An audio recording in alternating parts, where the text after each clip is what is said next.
Sa inyong walang sawang pagmamahal.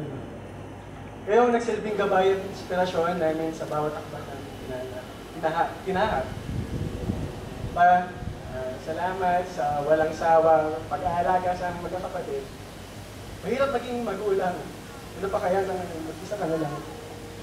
Yung mga bata pa lang kami, excited kaming magkakapatid, kaming umuwi ka pa.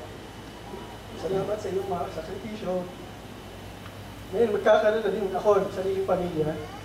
Lagi ko iniisip na kahit mabigay ko lang din sa mga anak ko, yung mga nabigay ko sa aming magkakapatid, tingin ko mabuti na din ako. Thank you, Papa. Ma, miss na kita. Never will I miss you, Mami.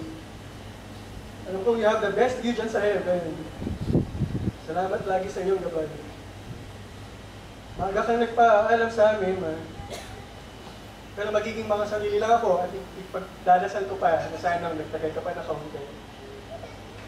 Masyadong malupit ang mundo na ito para sa'yo. You're too good for this world. Salamat sa lahat ng pagmamahal at pag-aaruga.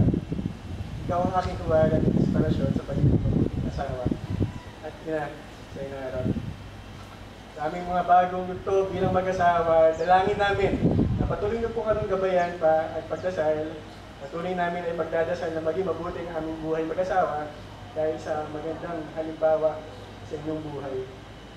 Mahal na mahal namin kayo. Salamat pa ako.